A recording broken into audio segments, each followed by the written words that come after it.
You have a thought about something. That thought makes you feel a thing, and that thing will drive your behavior.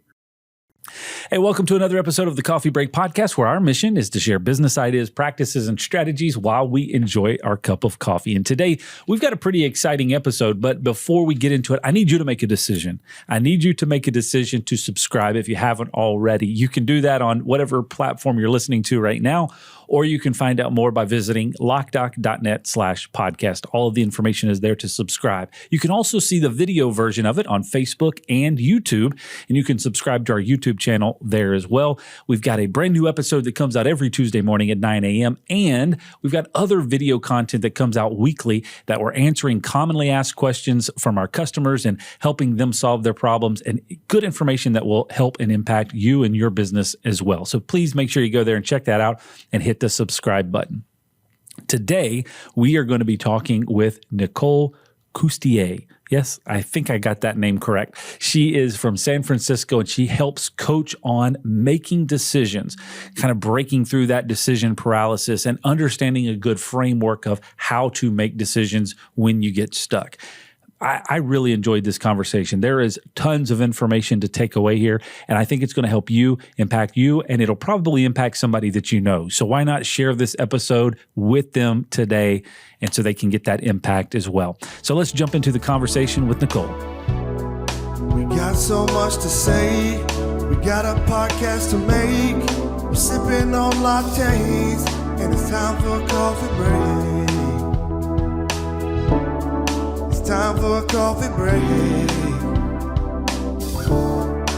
Oh, yeah. All right, Nicole, welcome to the podcast. Thank you for being here today. Excited to have you from San Francisco, which is very cool.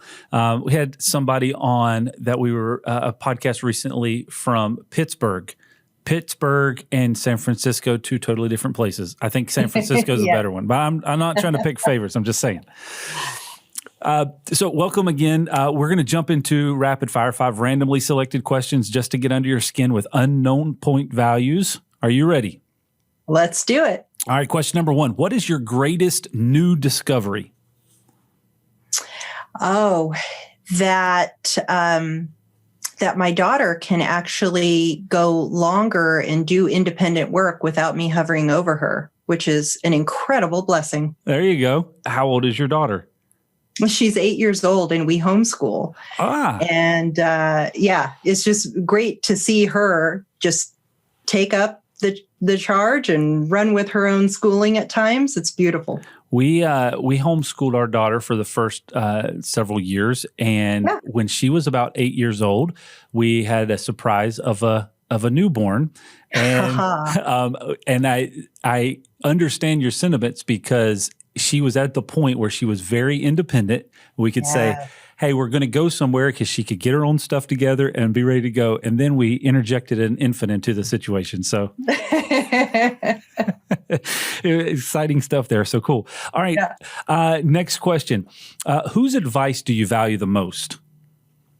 My mentors. I have 3, and I've cultivated those relationships over the years, and I trust their guidance incredibly. And I don't make a major decision without checking with them and validating some of my assumptions. Very cool. All right. I like it. We're going to be talking about decisions, so that's very cool. Yeah. Nice little drop there. All right. Question number 3. So just pretend you're a con man or a con woman, and you can infiltrate any profession and be an expert at it. What job do you pretend to be and be perfect at?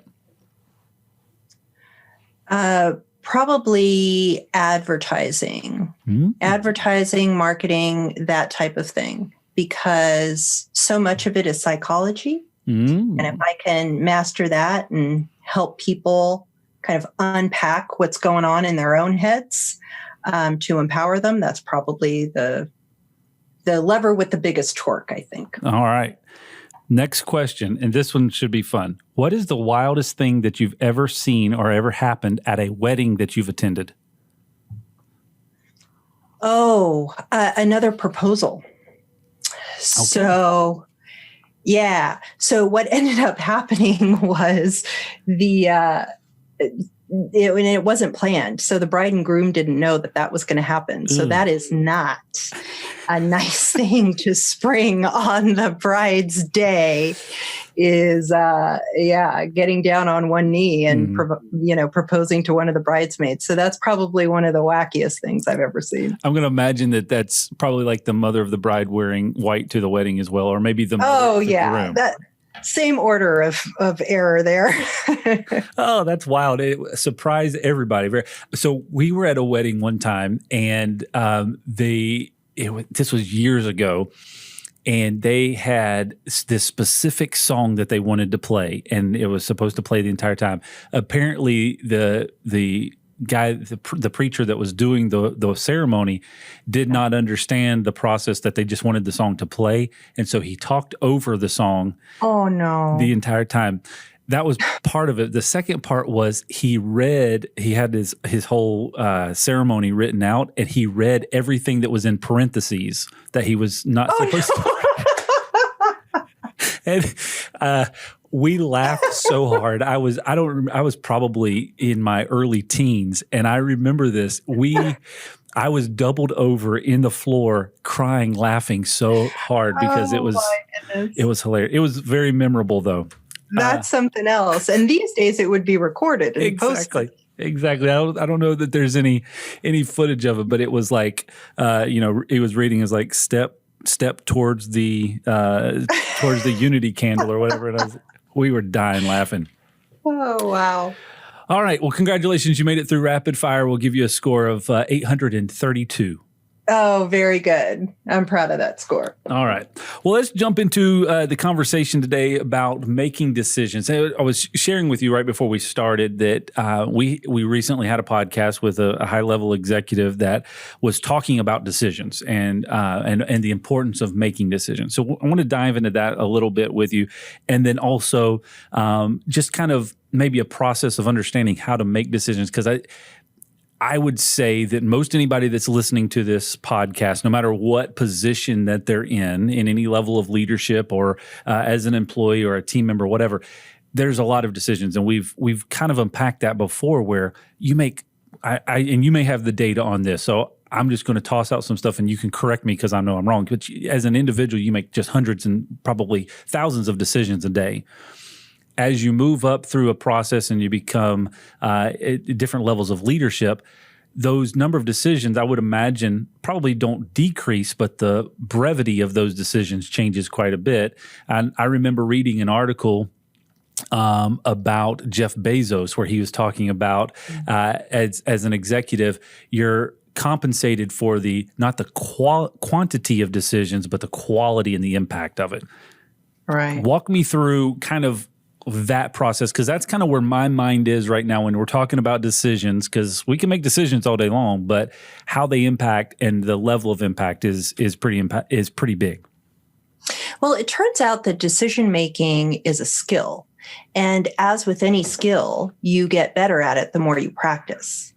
So you're right in that you have lots of decisions to make every single day. But if you want to get better at high stakes decision making, or decisions that have a high consequence and a lot of downstream impact, then you have to put yourself in a position to make those decisions more frequently.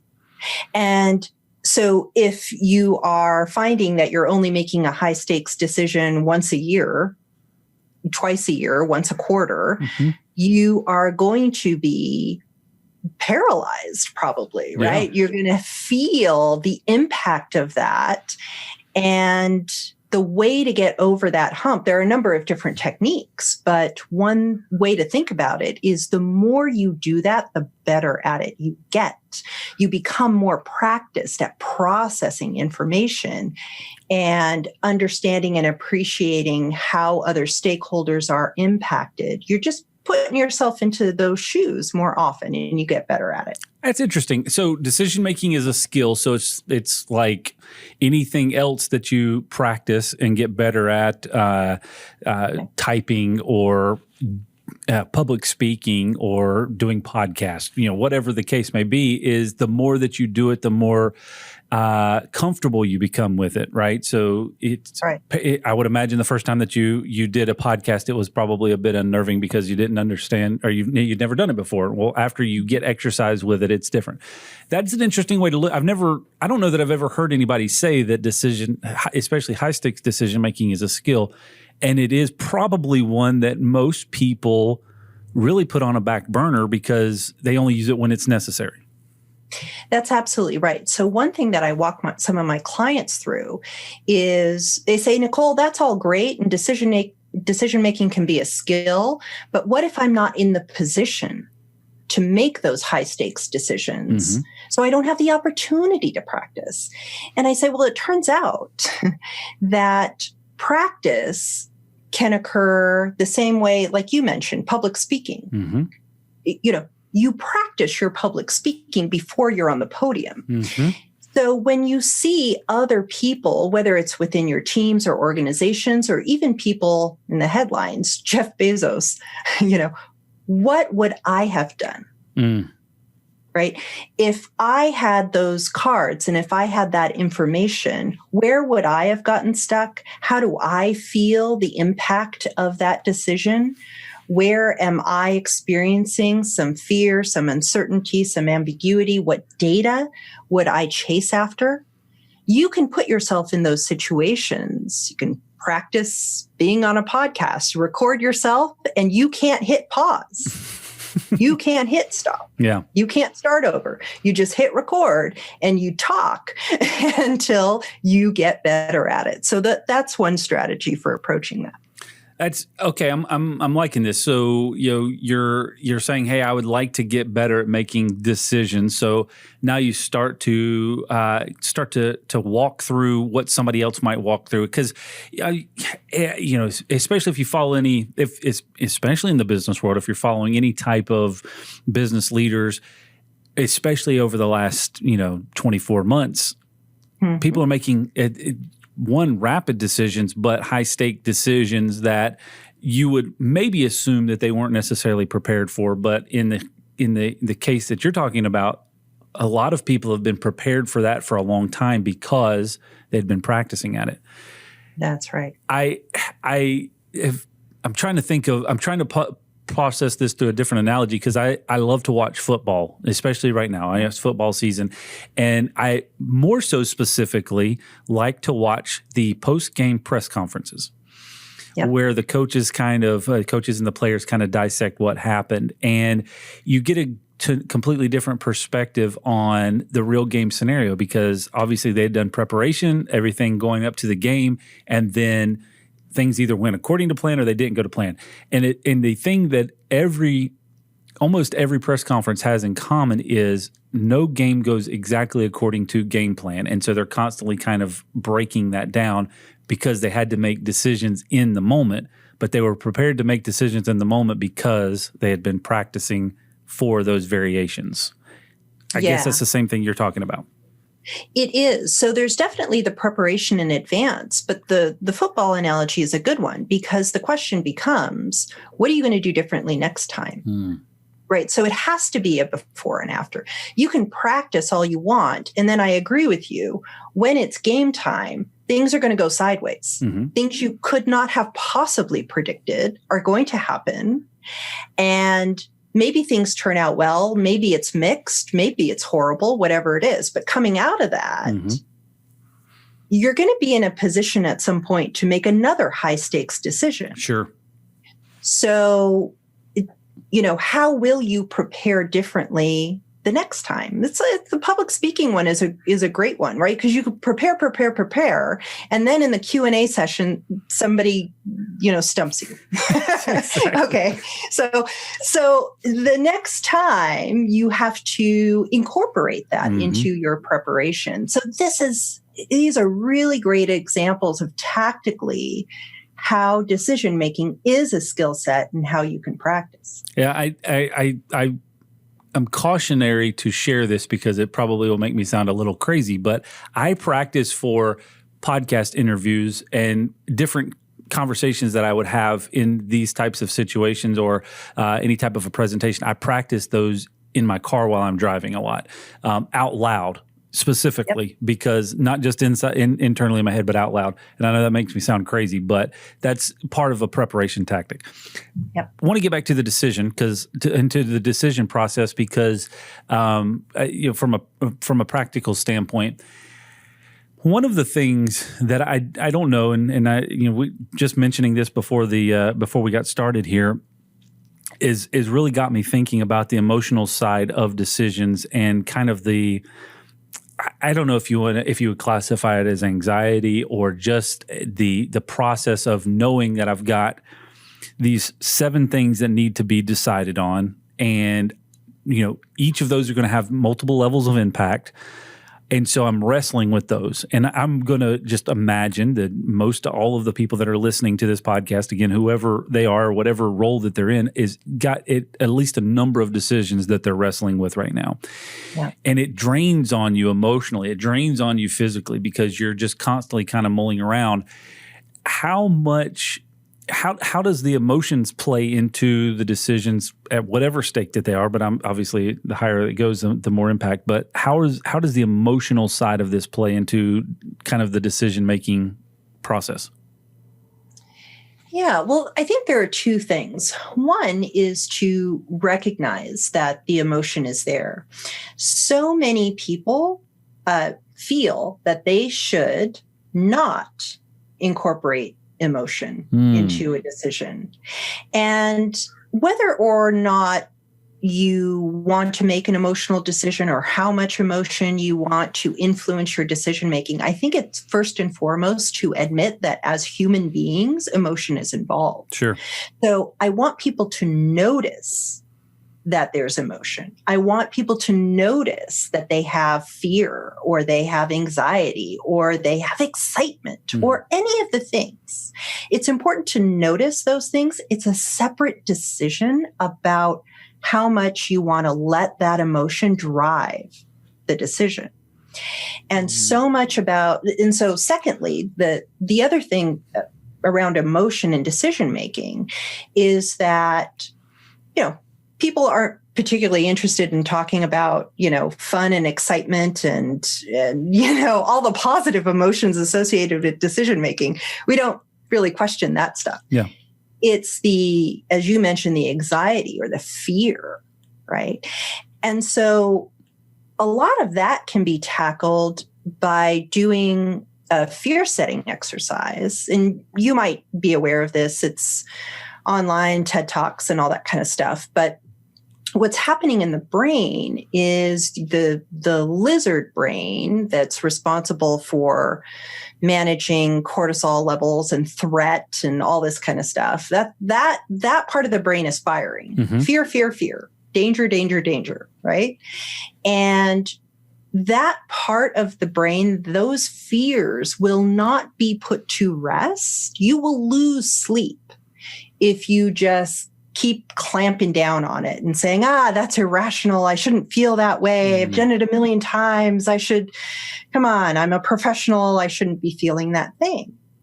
And instead, you need to give voice to it, no matter how irrational it is. But if you want to get over that hump, you have to be able to say out loud, I am really fearful of falling on my face, looking like a fool, having everybody say, what the heck is this person doing? Why are they even here? Or whatever it might be, right?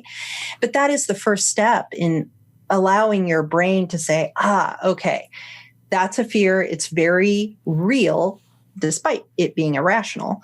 And now we can start to tackle that fear. We understand the frustrations HOA board members and property managers face when deciding the best solution for their HOA and pool security. Should we use a keypad, hand out keys, or install a key card system? Do we even need cameras? These are some of the questions that are difficult to navigate, and we're here to help.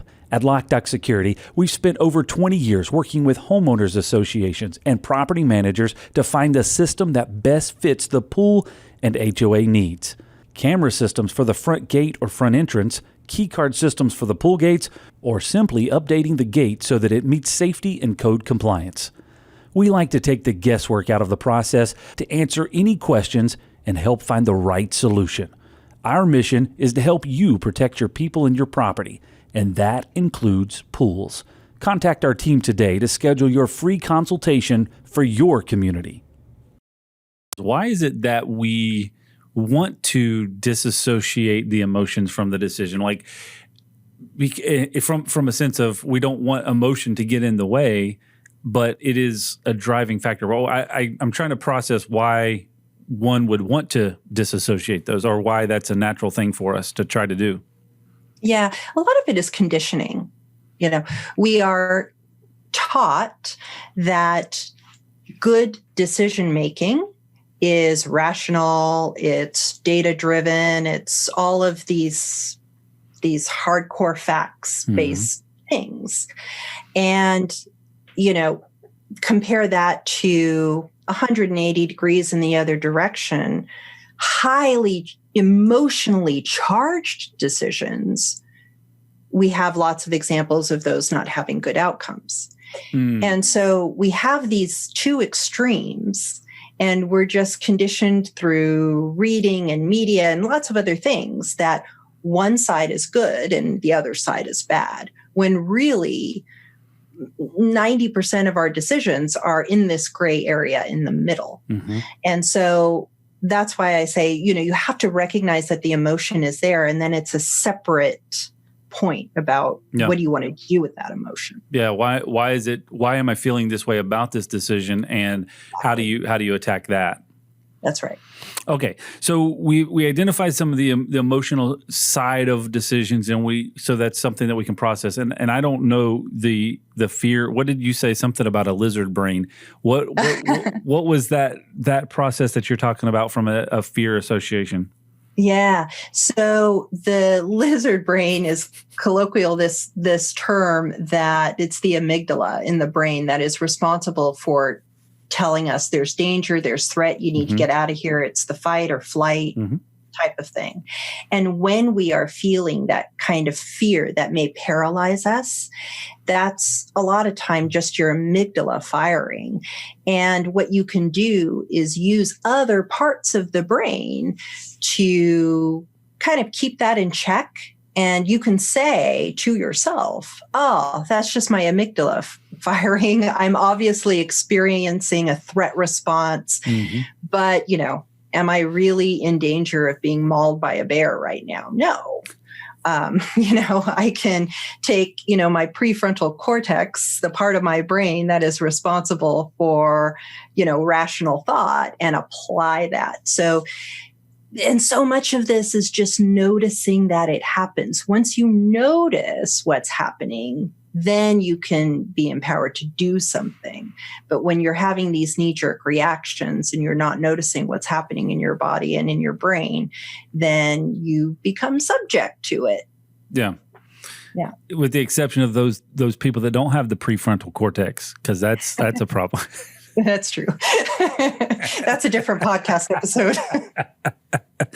Oh gosh, that's funny. Okay, so you identify identify the emotion, and this is something that it seems like it kind of circles back in a lot of situations, but it's the self-awareness thing, right? So being aware of these situations it just changes the game dramatically from somebody that's walking through making these decisions without regard for any type of self-awareness. But I'm imagining that those two things go hand in hand. So I don't want to go too far off on a tangent of that, but it just triggered something with me when you're talking about this. It's the same thing when you start to recognize your strengths in your personality and your weaknesses in your personality. Once you become armed with that, you can operate differently or recognize when behaviors start to become erratic. Same thing with the emotions. If you're recognizing it, become aware, then it starts to become more of something that you can work with instead of it being something that you're working against all the time. No question. And in fact, here are the things that you can ask yourself in order to surface that. So you're going to have, for any situation or circumstance you're going to be in. There are facts, and those need to be cold, hard facts. There's no adjectives in facts. There's no adverbs or no qualifying statements. They're just cold, hard facts. And then the first question that you can ask yourself is, given those facts, what am I making that mean?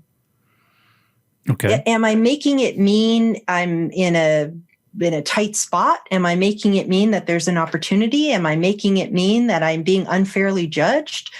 Whatever it might be, you have to take a set of facts and recognize that you have a lens and you're interpreting those facts somehow. So that's the first question.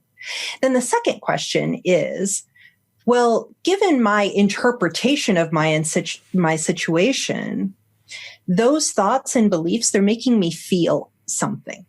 When I think those thoughts, when I have that interpretation, I feel afraid. I feel inadequate. I feel on top of the world, whatever it might be.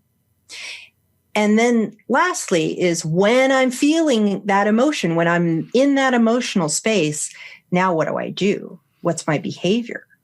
What do I do or not do? What do I say or not say? That cascade is true 100% of the time. There's no exception to it. You have a thought about something. That thought makes you feel a thing, and that thing will drive your behavior. That is very interesting because so you just pulled out three. You have fear, you have I can't remember the second one, but then you said don't be feeling on top of the world, right? Yeah. So if there's a situation where you see facts, you make it mean something and it relates to fear, and that fear turns into the decision paralysis, or you just kind of freeze up. Yep. Or that you have that fact and it makes you feel this certain way and feel on top of the world. You may make really stupid decisions because you think you can do nothing wrong, right? Right. But once you harness why you have arrived at that point, now you can start to look at it from a totally different perspective and maybe more of a balanced perspective. You got it.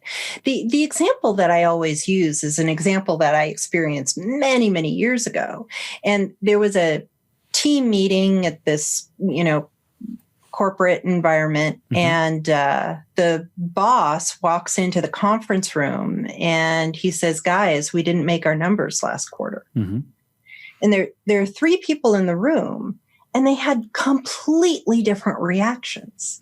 I mean, the situation is the same. The only facts are the boss walked into the room and said the words, guys, we didn't make our numbers last quarter.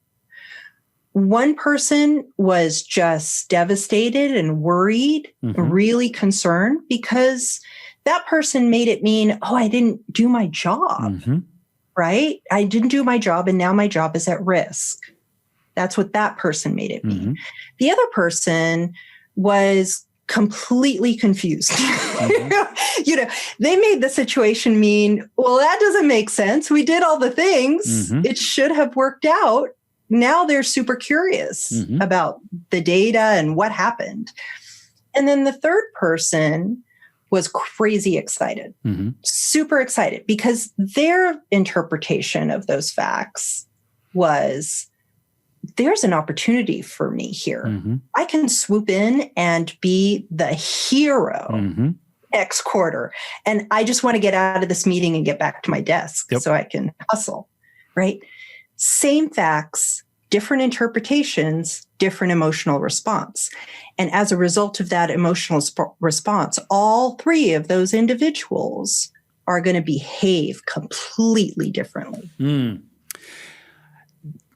we could take a left-hand turn on that situation right there, because that is very impactful, especially from a leadership perspective when you're sharing that data, understanding that because selfishly, right? I can put myself in that same situation and understand the information that I'm sharing and understand the relevancy of it without consideration of the way each person is going to receive it. And I've experienced that before, where I've come in and said, shared this type of news of, hey, this is something we're failing at.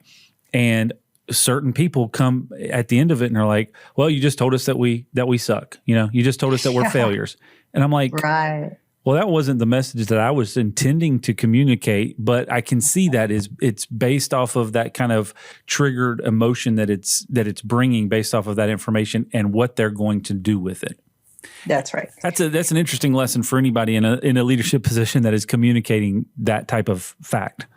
Right. And the reality is that everybody in the room is responsible for their interpretations and their emotional response. Mm-hmm.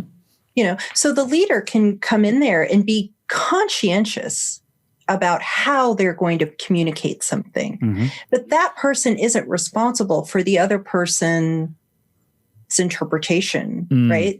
So everybody needs accountability, and everybody needs to decide, how do I want to show up in this team? How do I want to be a leader? How am I going to take this information and do something with it? It is not, necessarily on a single individual. Yeah. Communication is, two-way. So, Nicole, you bring up a very interesting point, and this may be where you're headed. So I'm not sure, but I just kind of had just some things click with me. And this is the way that these types of podcasts happen, because I'm literally thinking and learning while we're sitting here. I think I entered this conversation thinking about making decisions and that being solely at a leadership perspective, solely at that high stake perspective. But what you just opened up an interesting door that said information comes in, facts come in regardless. Yep. And the people that receive that information are going to receive it differently. And at that point, each of them have to make a decision as to what they're going to do with it in their role and at their specific department or whatever it is that they're doing. Yes. Is that decision going to be based off of fear? Is it going to be based off of humiliation? Is it going to be based off of that excitement factor of, ooh, we've got an opportunity? Each person is now being forced at that point to make a decision on what they're going to do with that data in their particular role. Then they have to take that and then they have to apply that to their role in their department, and then they're going to share that information with other people, and then those people have to make decisions. Right? So now we've got this just reciprocating decision-making effect. So then the question that I kind of would go to next is, so how do I teach everybody in my organization how to make these types of decisions? Because it's not just based off of a select group of a few. It's legitimately everybody every day, how they're making, what they're doing with that information and how they're responding. Absolutely. So as a leader, to know that this is what happens, right? Everybody's going to walk away with their own interpretation. That is a way of empowering yourself and to be more explicit in our communications, right? To walk into a room and say, guys, we didn't make our numbers last quarter, and to follow that up by saying, I think we are in a position to find new opportunities, right? You can set the tone for that meeting, that conversation. You can do a lot to empower the people on the receiving end to influence their behavior and their interpretations and what they ought to do next. But again, it starts with awareness. To be able to go into a room and say, to know whatever I say, people are going to interpret it however they're going to interpret it. I can't get into their minds. So I have to take the approach of doing everything that I can to be super explicit, not just so that they understand, but that they, to the degree possible, that they can't misunderstand what my intentions are. Well, because I'm just thinking through this in a sense that if you're not aware of the way that you're presenting that, and you're not aware of how somebody could receive that to make a decision. So say, for instance, I don't want to harp on this particular path, but I think I'm unpacking this live. So they receive information, they receive it, they're making it mean fear or failure. Right. And so then the decision that they make is, well, I just give up. I just quit because it didn't work, right? So at that point, as a leader, you've just influenced somebody to give up on whatever it is that they were working on because they didn't have the tools to make a decision that said, hey, I don't need to address this with fear. I need to address this with how do I fix it, or how do we get better at it? Can you copy this key? That's a question we get asked about 3,422 times a year. And how can you actually be sure that the person who asked that question is supposed to get a copy of that key? Well, we think you should always know who can copy your keys to your business and your home, because it could be your neighbor, an old employee, a contractor, or even worse, your mother-in-law. At Loc-Doc Security, we believe in protected key systems, so you always know who has a copy of your key. To find out more, visit locdoc.net or stop by our Charlotte location. Loc-Doc Security, helping you protect your people and your property. As a leader, and especially if you have the capacity to build your own team and to make adjustments to your team, if you can say, I've done everything that I can to communicate this well and to influence my team in the way that I want them to be influenced, right? And I notice that there are certain members of my team who are not performing, they're not responding in the way that I need them to. Well, you have decisions to make there. Right? All circles back around. So walk me through a process. So when you're coaching people, and I'm not asking you for a free session here, but walk me through kind of the tips of how can I make better decisions? Because at that point I can also coach my team on how to make better decisions. Yeah. So the first thing that I always ask people, and I'll tell you how much this question stumps people, is they are facing a decision, and a lot of times it's been lingering for a while. So they've had paralysis for a while. And the first question I ask is, well, what do you want? Okay. And then there's silence for a long time. And I find that fascinating, that in approaching a decision, sometimes leaders don't think about what they actually want, what they want on the other side of the decision. And that has to be the first question, is what outcome are you working toward? And sometimes, it can be really tough because people aren't used to thinking that way. Yeah. Honestly, they're not used to thinking about what I want. They're used to thinking about what other people want and how other people will view and judge this outcome. But from the standpoint of what the individual wants, I think that's important to put on the table, because on any given decision, you may have 2 or 3 options put on the table before you. And a lot of times the default is, well, which of these 3 options should I pick? When you start at what I want out of the whole process, what ends up happening a lot of times is there's another option that's not already on the table. And it's that option that could be the win-win, that could be a really positive experience. And that is not, tied to pros and cons and trade-offs and all this kind of stuff. What is that other option that could make everything fantastic? So that's one thing. And then the other thing is, again, this process that we just went through. So what are the facts? What are you making it mean? What emotion comes up for you? And then how do you behave as a result of that emotion? And once you are able to identify that cascade, you can disrupt the cascade. You can say, oh, this thinking is what's driving my paralysis.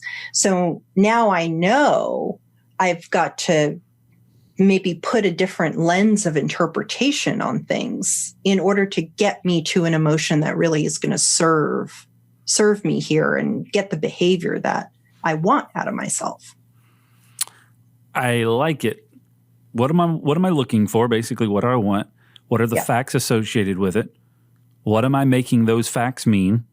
Yep. What emotion is tied to that? And then how do I behave when that emotion comes to play? That's right. And then you at that point have the ability to be more in, I guess, control, if that's the right word, but basically more in tune with how that decision is coming to fruition and actually allowing you to make the decision without the delay, without the linger. That's exactly right. So much of the paralysis in decision making has to do with not knowing what those things are. Mm-hmm. So once you can answer those questions, now you have everything that you need to make some changes, make some adjustments, get some help, whatever it might be, right? But without answering those questions, then it's just vague. Everything feels vague and ambiguous and uncertain. And then you feel the pressure and you can't sleep at night because your amygdala is firing and all the things, right? It's a terrible place to be in. But if you can at least go through that cascade, answer those questions, that's the kind of data and awareness that you need in order to get yourself over the hump into a decision. I like it. It's very, very logical in the process. I'm trying to apply this to asking my wife what is for dinner tonight because I'm following this process. What's for dinner? Well, I don't know. What do you want? Well, what are the facts? Here's our options. Great. How do these make me feel? And then what emotion do I have associated with it? And then boom, we can make a decision on dinner. There you go. This has been very freeing today. I'm very, very, very excited about this. Very cool. All right. So a lot of decisions, so we can coach on it, we can practice on it. A couple of high takeaways for me has been that decision-making is a skill, and it's something that all of us need to practice regularly. We've got to get better at it because I believe that, and even more so through this conversation, that a lot of people push decisions or the concept that decisions are being made to a leader, and really it's happening at every level all day long. And so you've got to have some tools and resources to be able to make those decisions with more confidence and be more aware through the process, because if you do that, then you effectively have empowered your entire organization to move forward in a positive way. You got it. And the more you can open up your own decision-making process for your team, the more they feel safe, right? In being able to follow your footsteps and say, that's how it works. I can see how the leader is interpreting the situation and how they could be interpreting it differently, but they're interpreting it in a way that is empowering, in a way that is, not wasting time and not being uncertain and all of those things. Now I know how to model that myself and see how it works. And, that concept of, even though I'm not the boss, I can still take ownership of my experience and my lens and my emotional wellness on the job and my emotional management. Yeah, those two things coupled together, now you've got a powerhouse team. I like it. Nicole, tons of information. I really appreciate this. This has been a very, very, very impactful last, I don't even know how long we've been going. So, the last little bit of this podcast has been incredible. I appreciate it.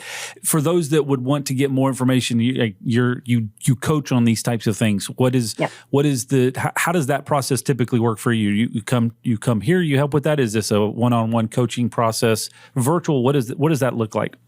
Yeah, absolutely. So anybody can go to aureliancoaching.com.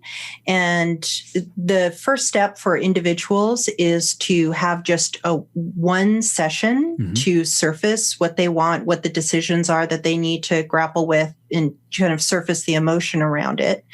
And then if they want to go beyond that, we can sign up for an engagement where I actually coach them through all of those steps, and there are more steps and tools and techniques and all that kind of stuff. And then if you want to have that integrated more in your teams, to get into the practice of everybody in the team knowing these skills and learning that kind of decision making, then I have team coaching as well. Very cool. That I can see that to be a major impact, because one, even just having it as a resource as an individual coach to just say, hey, I'm kind of stuck in this situation. Having somebody to bounce it off of and get that process going is very impactful. Hey, again, Nicole, thank you very much for joining us today. It was a blast. Lots of takeaways. I've got all my notes here. We've got to practice making decisions because it is a skill that can be improved. And also, one of the big things that I'm taking away from today's conversation is understanding the way that I share information with my team and my organization and how they are going to receive it and the decisions that they are going to make with the information that they've received. I think that's a really powerful takeaway for today. Thank you for joining us. Thank you for always tuning in every Tuesday morning at 9 a.m. for the latest episode. Make sure you're subscribed so you don't miss a single one. And we look forward to seeing you next time right here on the Coffee Break Podcast.